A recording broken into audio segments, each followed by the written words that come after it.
టీవీ45 news కి స్వాగతం. బులెటిన్లో ముందుగా హెడ్లైన్స్ చూద్దాం.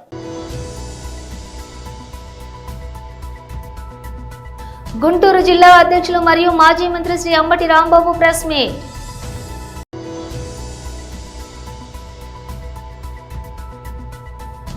మీడియాతో మాట్లాడుతున్న ఎంపీ శ్రీ ఎం రఘునందన్ రావు.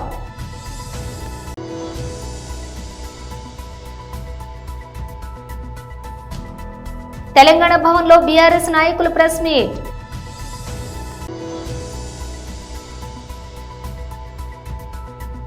అమ్మకాల ఒత్తిడి, నష్టాలతో ముగిసిన మార్కెట్లు. ఇక డీటెయిల్స్ చూస్తే గుంటూరు జిల్లా అధ్యక్షులు మరియు మాజీ మంత్రి శ్రీ అంబటి రాంబాబు ప్రెస్ మీట్. సరే, ఆ 3 రోజుల పాటు నిర్వహిస్తే చూస్తే ఆ డయాస్ మీద ఆర్భాటం బాగా చేశారులే, దానిలో ఏమీ సందేహం లేదు. బాగా డబ్బులున్న రాజకీయ పార్టీ, అధికారంలో ఉన్నటువంటి రాజకీయ పార్టీ కాబట్టి బూతులు, భజనలు, మభ్యపెట్టే మాటలు, కబుర్లు, ఇవి కొద్దిగా లోతుగా పరిశీలిస్తే మొత్తం అంతా పెద్ద అభద్రతాభావం చంద్రబాబు నాయుడు గారికి. ఆ అభద్రతాభావం అనేది చాలా స్పష్టంగా కనిపిస్తూ వచ్చింది. 3 రోజుల పాటు జరిగినటువంటి ఈ మహానాడులో వారు ఇచ్చిన హామీలు సూపర్ 6, సూపర్ 7, అవి కాక 148 హామీలు ఇచ్చారు. 3 రోజుల పాటులో 3 హామీలైనా మేము నెరవేర్చాము అని చెప్పుకునే ధైర్యం లేదు, అని చెప్పుకొని ముందుకెళ్లే పరిస్థితి లేనటువంటి దౌర్భాగ్యమైన పరిస్థితుల్లో ఆర్భాటం చేసి డైవర్ట్ చేసుకునేటువంటి కార్యక్రమాలు చేశారు. తెలంగాణ నుంచి, అక్కడి నుంచి, ఇక్కడి నుంచి కొంతమంది కేతుగాళ్లను, కొంతమంది హాస్యనటుల్ని తీసుకొచ్చి స్కిట్లేసి డైవర్ట్ చేసేటటువంటి పరిస్థితి తెచ్చారు తప్ప సూటిగా ప్రజలకు ఈ సంవత్సరం పాటు మేము ఇది చేశాము అని చెప్పుకున్నటువంటి సందర్భమే 3 రోజులు ఎక్కడ కనిపించవా. రైతు భరోసా అన్నారు. నేను మనవి చేస్తున్నా, చంద్రబాబు నాయుడు గారు రైతు భరోసా కింద సంవత్సరానికి 20,000 రూపాయలు అన్నారు. పోయిన సంవత్సరం ఇవ్వలా, 20,000 రూపాయలు బాకీ రైతుకి. మళ్ళా ఈ సంవత్సరం ఇవ్వాలి, అది ఇవ్వలా. ఈ 40,000 ఎప్పుడు ఇస్తారు అనేది మహానాడులో ఎక్కడ చెప్పలా, చెప్పే ప్రయత్నం కూడా చేయలా. ఇకపోతే అమ్మఒడి, దాన్ని ఏదో తల్లికి వందనమని పేరు మార్చాడు చంద్రబాబు నాయుడు గారు. మంచిదే, మీ పార్టీ కాబట్టి అధికారంలోకి వచ్చింది, మీరు పేరు మార్చుకున్నారు. ఏమన్నారు మీరు? జగన్మోహన్ రెడ్డి గారు ఒక పిల్లవాడికే ఇస్తున్నాడు ఎంతమంది ఉన్నా, మేము అధికారంలోకి వస్తే ఒక పిల్లవాడు కాదు, ఎంతమంది పిల్లలుంటే అంత ఇస్తాం. ఒక పిల్లవాడు ఉంటే 20,000, ఇద్దరుంటే 40,000, ముగ్గురుంటే 60,000, నలుగురుంటే 80,000. ఈ రకంగా పాట పాడారే. మరి గత సంవత్సరం ఏం ఇవ్వలేదే? పోనీ ఈ సంవత్సరం ఇవ్వాలి కదా, ఈ సంవత్సరం ఇచ్చే పరిస్థితి లేదే. ఒక పిల్లవాడు ఉంటే 40,000 ఇవ్వాలి 2 సంవత్సరాలు కలిపి, ఇద్దరుంటే 80,000 ఇవ్వాలి, ముగ్గురుంటే ఈ రకంగా పెంచుకుంటూ ఇవ్వాలి కదా. మరి ఇచ్చేటటువంటి ప్రయత్నం గురించి ఏదో సొల్లు కబుర్లు చెప్పారు తప్ప ఆ పద్ధతి చెప్పలా. ఇస్తాము అని హామీ ఇచ్చారు. చిత్రం ఏంటంటే గతంలో ఇచ్చిన హామీలను నెరవేరుస్తామని హామీ ఇచ్చారు మహానాడులో. ఇప్పుడు నిన్న ప్రజాస్వామ్యంలో ఇది హామీలను నెరవేరుస్తామని హామీ ఇచ్చేటటువంటి కార్యక్రమం చేసినటువంటి ఘనులు చంద్రబాబు నాయుడు గారు, తెలుగుదేశం పార్టీ అని మనవి చేస్తున్నా. మీడియాతో మాట్లాడుతున్న ఎంపీ శ్రీ ఎం రఘునందన్ రావు. భారతీయ జనతా పార్టీ రోజు రోజుకి బలాన్ని పుంజుకుంటా ఉంది. కాంగ్రెస్ పార్టీ ప్రజల విశ్వాసాన్ని కోల్పోతూ ఉంది. ప్రత్యామ్నాయంగా ప్రజలందరూ భారతీయ జనతా పార్టీ వైపు ఆలోచిస్తూ ఉన్నారు. ఇది నేను బీజేపీ నాయకుడిగా బీజేపీ ఆఫీసులో కూర్చొని చెప్తున్న మాట కాదు.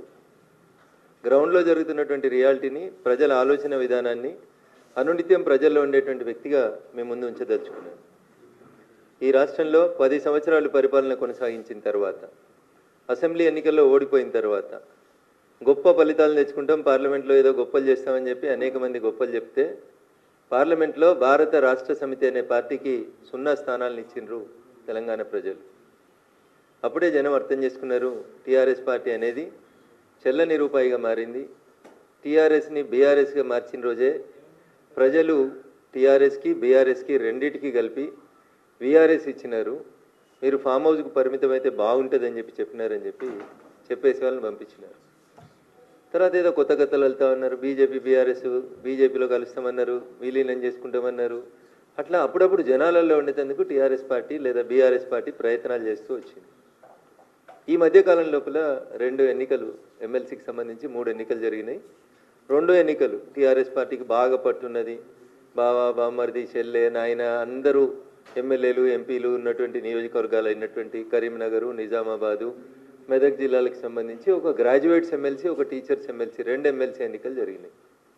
టీఆర్ఎస్ పార్టీ కనీసం అభ్యర్థులు కరువైనరా లేదా వాళ్ళు ఎందుకు ఆలోచించారో ఏం ఆలోచించారో తెలియదు. కనీసం పోటీ చేసే పరిస్థితులలో టీఆర్ఎస్ లేనటువంటి పరిస్థితి. ఇది గ్రౌండ్ రియాలిటీ. మేము గెలిచినాం కాబట్టి మేము ఏదో అహంకారంతో మాట్లాడతలేం. మేము ప్రజలకు సేవ చేస్తూ ఉన్నాం, ప్రజలకు దగ్గర అవుతా ఉన్నాం. మా పార్టీ పూర్వస్వరూపం జనసంఘ పుట్టిందే అంత్యోదయ లక్ష్యంగా పుట్టింది. ఆ అంత్యోదయ లక్ష్యంగానే పనిచేస్తున్నాం. Eradication of poverty, eradication of poor, గరీబుల సేవ చేసేందుకే భారతీయ జనతా పార్టీ పనిచేస్తుంది. పేదలు, రైతులు, మహిళలు వీళ్ళ కోసం అనుక్షణం తప్పించేటువంటి పార్టీ భారతీయ జనతా పార్టీ. ఎవరు అడగకున్నా రైతన్నల కష్టాన్ని దృష్టిలో ఉంచుకొని 3 రోజుల క్రితం జరిగినటువంటి భారత కేబినెట్ గౌరవ ప్రధానమంత్రి నరేంద్ర మోడీ గారి నాయకత్వంలో మళ్ళీ రైతన్నలకు అన్నింటికి కూడా మినిమం సపోర్ట్ ప్రైస్ విషయం లోపల భారత కేబినెట్ ఒక నిర్ణయం తీసుకొని సుమారు 2.5 లక్షల కోట్లు భారత ప్రభుత్వం మీద భారం పడుతుందని తెలిసి కూడా ఎంఎస్పీని పెంచుతూ రైతన్నల్ని ఆదుకోవాలనేటువంటి ఆలోచన కలిగిన పార్టీ భారతీయ జనతా పార్టీ, నరేంద్ర మోడీ గారి నాయకత్వం. ఈ దిశగా భారతీయ జనతా పార్టీ ముందుకు పోతూ తెలంగాణ రాష్ట్రంలో కూడా ఒక పైస లేదని, మమ్మల్ని ఎవరు నమ్ముతలేరని, ఢిల్లీకి పోతే చెప్పుల దొంగలుగా మమ్మల్ని చూస్తుర్రని సాక్షాత్తు ముఖ్యమంత్రి లాంటి వాళ్ళు మాట్లాడుతున్న పరిస్థితులలో మేము నేషనల్ హైవేల పేరిటనో ఇంకో దాని పేరిటనో అనునిత్యం తెలంగాణలో ఒక రకమైనటువంటి డెవలప్మెంట్ యాక్టివిటీస్ కోసం డబ్బులు ఇస్తూ తెలంగాణ ప్రజలకి భారతీయ జనతా పార్టీ దగ్గరవుతూ వస్తూ ఉంది. గెలిచినటువంటి 8 మంది ఎంపీలు అనునిత్యం తెలంగాణ ప్రజల కోసం, తెలంగాణ రాష్ట్ర అభివృద్ధి కోసం, తెలంగాణ ప్రజల సంక్షేమం కోసం 24/7 తెలంగాణ రాష్ట్రం నుంచి గెలిచిన 8 మంది ఎంపీలం పనిచేస్తా ఉన్నాం. తెలంగాణ భవన్లో బీఆర్ఎస్ నాయకులు ప్రెస్ మీట్. జాగ్రత్తగా ఉండాలని చెప్పేసి ప్రజలను కోరుతా ఉన్నాను. సైనిక దళాల సమరోత్సాహాన్ని, వాళ్ళ యొక్క త్యాగాలను, వాళ్ళ యొక్క శక్తి సామర్థ్యాలను, వాళ్ళ విజయాలను రాజకీయ ప్రయోజనాలు కోసం వాడుకోవడం కోసం ఒకళ్ళు తిరంగా ర్యాలీలను చేస్తారు. చేయండి, తప్పులేదు. ఒకళ్ళేమో జై హింద్ అని చెప్పి మళ్ళీ అదే సైనిక దళాలని విమర్శించే ప్రయత్నం చేస్తారు. ఇదే కాంగ్రెస్ పార్టీ 10-15 రోజుల ముందు ఇదే ముఖ్యమంత్రి ఇక్కడ ర్యాలీ చేశాడు సైనిక దళాలకు మద్దతుగా. మళ్ళీ ఇప్పుడేమో సైనిక దళాలు తప్పు చేశాయన్నట్టుగా మాడుతూ ఉన్నారు. రేవంత్ రెడ్డి గారు మీరెవరు? దేశ ప్రజలందరికీ హక్కు ఉంది అడగడానికి. కానీ ఏ అంశం మాట్లాడాలి, ఎంతవరకు మాట్లాడాలనే విషయంలో పరిమితులు ఉండాలనే విషయాన్ని కూడా గమనించాలి. ఇవాళ రాహుల్ గాంధీ గారు ప్రధానమంత్రి అయి ఉంటే పాక్ ఆక్రమిత కాశ్మీర్ మనకు వెనక్కి వచ్చేది, మనం గెలిచే వాళ్ళము అని సైనిక దళాల యొక్క శక్తి సామర్థ్యాలని శంకించే విధంగా, కించపరిచే విధంగా మాడుతూ ఉన్నారు. ఇది పెద్ద జోక్. కాశ్మీర్లో కుంపటి పెట్టింది ఎవరు? కాశ్మీర్ సమస్యకు కారణం ఎవరు? రాహుల్ గాంధీ గారి యొక్క మెప్పు పొందాలంటే మీకు చాలా మార్గాలు ఉన్నాయి. మీరు ఢిల్లీకి పోతే 30 సార్లు పోయినా 3 గంటలు గేటు బయట ఉన్నా కానీ రాహుల్ గాంధీ గారు మీకు అపాయింట్మెంట్ ఇవ్వట్లేదు, అది వేరు సంగతి. కానీ ఈ రకంగా పొగిడి లేని అంశాన్ని తీసుకొచ్చి దానిలో సైనిక దళాలను వాడుకొని మీ పార్టీ నాయకుల మెప్పు పొందాలనుకోవడము ముఖ్యమంత్రి గారికి, రేవంత్ రెడ్డి గారికి సరికాదు. మీకు ఒక బాధ్యతాయుతమైనటువంటి పదవిని ప్రజలు ఇచ్చారు, దాన్ని దుర్వినియోగం చేయొద్దు.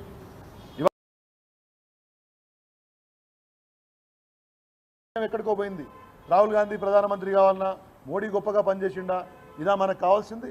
ఇవాళ దేశం ఇటువంటి పరిస్థితిని ఎదుర్కొన్నప్పుడు సైనిక దళాల యొక్క సామర్థ్యాన్ని మనం, వాళ్ళ యొక్క త్యాగాలను గుర్తు చేసుకుంటూ, వాళ్ళు చేసినటువంటి పనిని మెచ్చుకుంటూ, దేశం ఒక్కటిగా ఉన్న సందర్భంలో కాంగ్రెస్, బీజేపీ దుర్మార్గమైనటువంటి రాజకీయాలు చేయడం, ఆ రాజకీయాల్లో సైనిక దళాలను వాడటం అనేది, వారి పేరును గుర్తించడం అనేది సరైన పద్ధతి కాదు అనే విషయాన్ని కూడా వాళ్లకు నేను గుర్తు చేస్తూ, దేశ భద్రత, సైనిక దళాల అంశం చాలా సున్నిత అంశం. మాట్లాడేటప్పుడు బాధ్యతగా ఉండాలి. ఇటువంటి స్టేట్మెంట్స్ అయితే ముఖ్యమంత్రి గారు ఇస్తున్నారో, ఇలా కాంగ్రెస్ పార్టీ ఎటువంటి నాయకులను తయారు చేసి దేశం మీద కోలుతుందో, ఎటువంటి బాధ్యతారహితంగా ఉంటుందో మరి వాళ్ళ ప్రజలు గమనించాలని కోరుతూ, ఇటువంటి యొక్క వ్యాఖ్యలు భవిష్యత్తులో పునరావృతం కాకుండా కాంగ్రెస్ నాయకత్వం చూసుకోవాలి. ఈ తరహా విధానాన్ని బీఆర్ఎస్ పార్టీ తీవ్రంగా ఖండిస్తుందని కూడా మీ ద్వారా తెలియజేస్తా ఉన్నాను. దేశీయ స్టాక్ మార్కెట్ సూచీలు ఈరోజు నష్టాలతో ముగిశాయి. అంతర్జాతీయ మార్కెట్ల నుంచి అందిన బలహీన సంకేతాలతో ఉదయం నష్టాలతో ప్రారంభమైనప్పటికీ కొన్ని ప్రధాన షేర్లలో కొనుగోళ్ల మద్దతుతో కాసేపు లాభాల బాట పట్టాయి. అయితే ఆటో, ఐటీ, మెటల్ రంగాల షేర్లతో అమ్మకాలు వెల్లువెత్తడంతో సూచీలు తిరిగి నష్టాల్లోకి జారుకున్నాయి. ఈరోజు ట్రెండింగ్ ముగిసే సమయానికి సెన్సెక్స్ 182 పాయింట్లు నష్టపోయి 81,451 వద్ద స్థిరపడింది. నిఫ్టీ కూడా 82 పాయింట్ల నష్టంతో 24,750 వద్ద ముగిసింది. సెన్సెక్స్ 30 సూచీలో HCL Technologies, tech Mahindra, Infosys, Asian Paints, NTPC, Sun Pharma, Nestle India, Tata steel, Mahindra and Mahindra power grid corporation, TCS షేర్లు ప్రధానంగా నష్టపోయిన వాటిలో ఉన్నాయి. మరోవైపు HNL, SBI, HDFC bank, LNT, Bajaj Finserv షేర్లు లాభాలను ఆర్జించాయి. ఇక డాలర్తో పోలిస్తే రూపాయి మార్కం విలువ 85.57 వద్ద ముగిసింది. అంతర్జాతీయ మార్కెట్లో బ్రాండ్ క్రూడ్ ఆయిల్ బ్యారెల్ ధర $64.41 వద్ద ట్రేడ్ అవుతూ ఉండగా బంగారం ధర ఔన్స్కు $3,296 వద్ద కొనసాగుతోంది. కాంగ్రెస్ పార్టీ కార్పొరేటర్ వేధింపులు తాళలేక బోరబండ బీఆర్ఎస్ మైనారిటీ సెల్ అధ్యక్షులు సర్దార్ ఆత్మహత్య చేసుకోవడం చాలా బాధాకరమని కూకట్పల్లి ఎమ్మెల్యే మాధవరం కృష్ణారావు, హైదరాబాద్ మహానగర్లో కాంగ్రెస్ పార్టీ నేతలు గల్లీకో లీడర్ వసూళ్లకి పాల్పడుతున్నారని ఆయన ఆరోపించారు.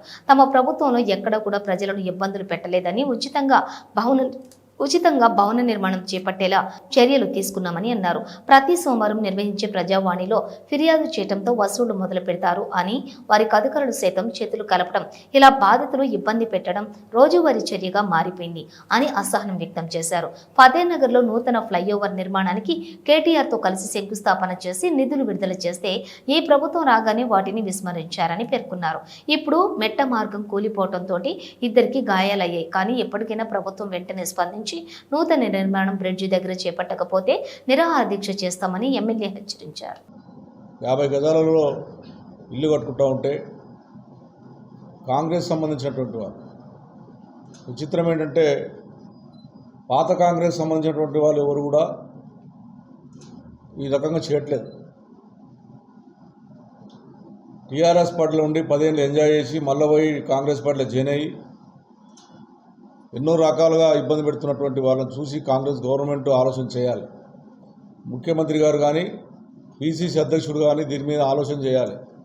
మీ కార్యకర్తలు చేస్తున్నటువంటి దుర్మార్గం వల్ల, నిన్న మీ కార్పొరేటర్ చేసినటువంటి దుర్మార్గం వల్ల నిన్న సర్దార్ అంటే నిండు ప్రాణం ఉన్న 30-40 సంవత్సరాల పిల్లగాడు, 2 ఆడపిల్లలు ఉన్నారు, దుంకి చనిపోయాడంటే ఏ రకంగా హైదరాబాద్ నగరంలో ఈ వసూలకు పాల్పడుతున్నటువంటిది కూడా ఒకసారి ఆలోచన చేయాలి.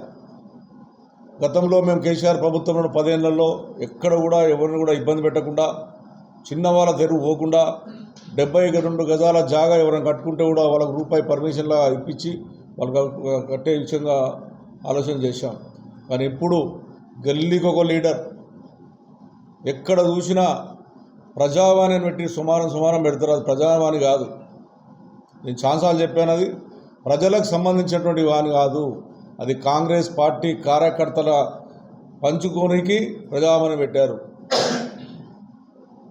ఏదైతే ఈ రోజున ఆఫీసర్స్ కూడా మా కుక్కట్పల్లి కాన్స్టిట్యున్సీలో కానీ, హైదరాబాద్ నగరంలో కానీ ఆఫీసర్స్ ఎక్కడ కూడా దీని మీద చర్యలు తీసుకోకుండా కాకుండా అబద్ధాల మాటలు చెప్పి 18 నెలలు గడుపుతూ ఉన్నారు.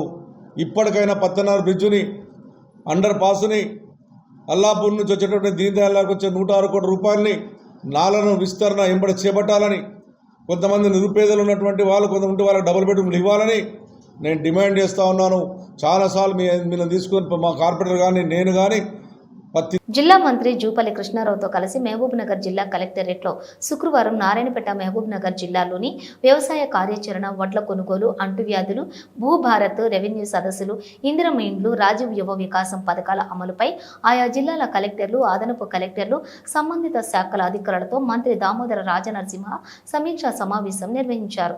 ఈ సమావేశానికి ఆయా జిల్లాల శాసనసభ్యులు NM Srinivas Reddy, Anirudh Reddy, G Madhusudan Reddy, Vakiti Srihari, doctor Chittempalli కర్ణికారెడ్డి, Parigi శాసనసభ్యులు రామ్మోహన్ రెడ్డి, రాష్ట్ర minority finance corporation chairman Obaidullah Kotwal, కలెక్టర్లు విజయేంద్ర బోయి, సిక్తా పట్నాయక్, అదనపు కలెక్టర్లు హాజరయ్యారు. ఈ సందర్భంగా మంత్రి దామోదర రాజనరసింహ మాట్లాడుతూ ప్రభుత్వం అమలు చేస్తున్న పథకాలు క్షేత్రస్థాయిలో అర్హులకు అందేలా చేయటం అధికారుల బాధ్యత అన్నారు. తాజాగా ప్రభుత్వం తీసుకువచ్చిన భూభారతి చట్టం ప్రకారం పైలట్ మండలంలో వచ్చినటువంటి దరఖాస్తులు భూభారతి పోర్టల్ ద్వారా పరిష్కారం చేయాలన్నారు. మహబూబ్ నగర్, నారాయణపేట జిల్లాలో వానాకాలం సీజన్కు పంటల సాగు ప్రణాళిక, విత్తనాలు, ఎరువుల లభ్యతపై ఆయన సమీక్షించారు. జిల్లా కలెక్టర్లు, పౌర సరఫరాల శాఖ అధికారులు జిల్లాలో విత్తనాలు, ఎరువులు లభ్యత, పంట నష్టం జరిగిన వివరాలు, నష్టపరిహారం వచ్చిన వివరాలను మంత్రులకు వివరించారు.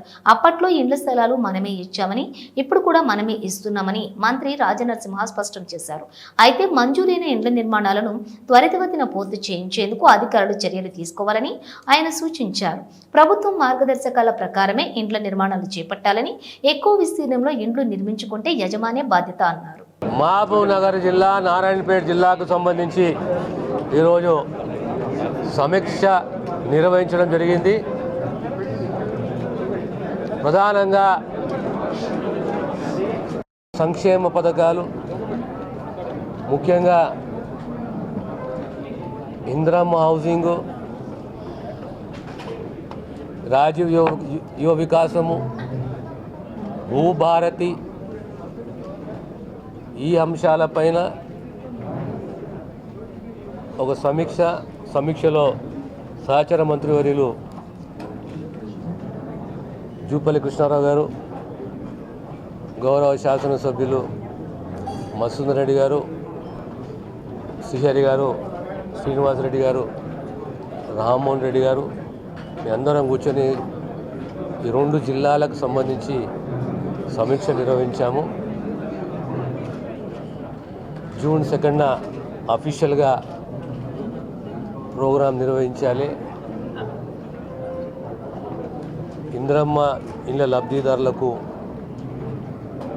శాంక్షన్ పత్రాలు ఇవ్వాలి.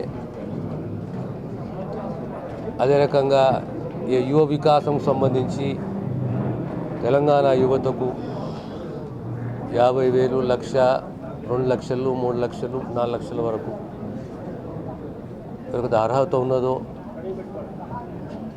వాళ్ళకు అంచెలంచెలుగా మంజూరు పత్రాలు ఇచ్చుకుంటూ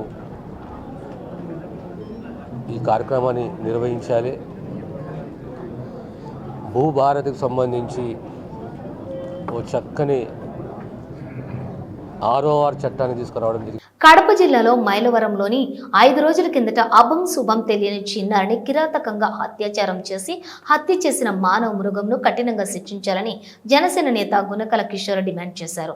టాలరెన్స్ ఫర్ సెక్సువల్ వైలెన్స్ అనే ప్లకార్డులను ప్రదర్శించి చిన్నారులను చిదిమిస్తున్నటువంటి మానవ మృగాలను కఠినంగా శిక్షించాలని ఆయన నెల్లూరులో నిర్వహించినటువంటి మీడియా సమావేశంలో కోరారు. 3 సంవత్సరాల పసికందుపై క్రూర మృగంగా మారి సమీప బంధువు అమానుషంగా అఘాయిత్యం చేసి హత్య చేయడం దారుణమన్నారు. సభ్య సమాజం తలదించుకునే ఇలాంటి సంఘటనను తీవ్రంగా ఖండిస్తున్నామన్నారు. క్రూర మృగంలా వ్యవహరించే ఇలాంటి వారికి కఠిన శిక్షలు సత్వరమే అమలు చేయాలని కోరారు. మహిళలపై జరుగుతున్న లైంగిక వేధింపులు అరికట్టేలా ప్రభుత్వం చర్యలు చేపట్టాలన్నారు. నమస్కారం.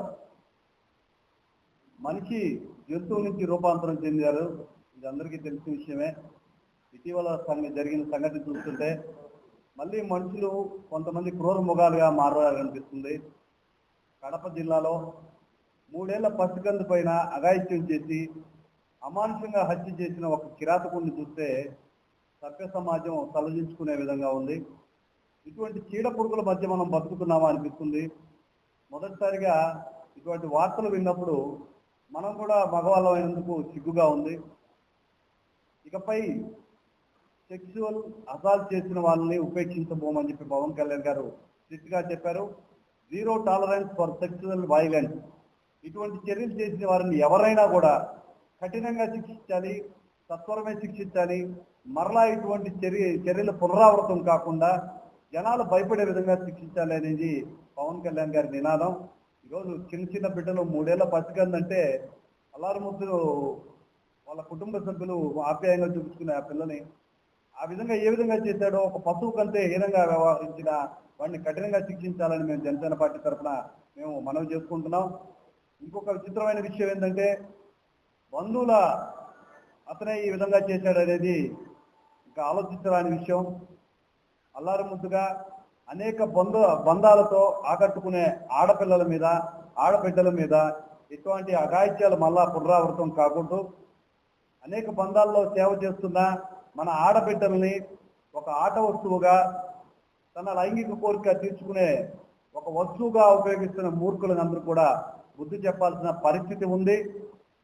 అదేవిధంగా ఒక ఆడబిడ్డకి ఏ బంధు రూపంలో అంటే అక్కగా, చెల్లిగా, వదినిగా, పిన్నిగా, తల్లిగా అనేక బంధాలతో సేవ చేస్తున్న ఆడపిల్లల్ని హింస పెట్టద్దు, శారీరక సెక్షువల్ వైలెన్స్ గురి చేయొద్దు అని చెప్పి మరొకసారి గుర్తు చేస్తున్నాను. మనందరం కూడా బాధ్యత కలిగి ఉండాలి. ప్రతి ఒక్కరు కూడా ఇటువంటి పైన చర్యలు కలిగి ఉండాలి.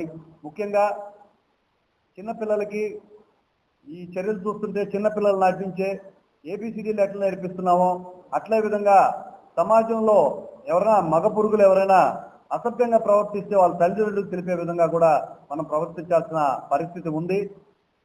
మగవాళ్ళందరూ కూడా దీన్ని బాధ్యతగా తీసుకోవాలి.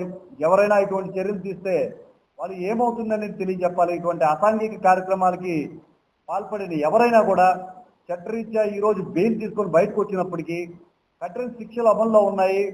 మీకు శిక్ష ఖరారైనప్పుడు మీరు చేసిన తప్పు రుజువు అయినప్పుడు దాన్ని సరిదిద్దుకోవడానికి కూడా ఉండరు. ఎంతో మంది ఈరోజు హత్యలు చేసిన వాళ్ళు, ఈ విధమైన అఘాయిత్యాలు చేసిన వాళ్ళు తమ జీవితాలంతా కూడా జైల్లో మగ్గిపోతున్నాయి. తిరిగి వచ్చేసరికి కుటుంబాలు ఉండవు, బిడ్డలు ఉండరు, సంసారం ఉండదు, ఒక కుక్క బతుకు అయిపోతుంది. ఖచ్చితంగా కూడా సంస్కారంగా బతకాల్సిన అవసరం ఉంది. బంధుత్వాలని, బంధాలని గౌరవించాల్సిన అవసరం ఉంది. ముఖ్యంగా మహిళలను. బ్రిటన్ ముగించే ముందు హెడ్లైన్స్ మరోసారి.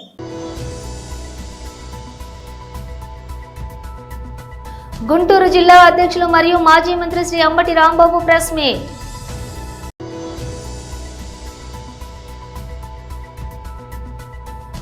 మీడియాతో మాట్లాడుతున్న ఎంపీ శ్రీ ఎం రఘునందన్ రావు.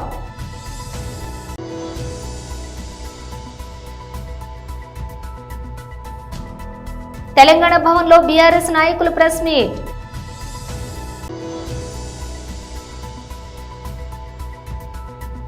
అమ్మకాల ఒత్తిడి, నష్టాలతో ముగిసిన మార్కెట్లు. ఇవి బులెటిన్ విశేషాలు. మరో బులెటిన్తో మళ్ళీ కలుద్దాం.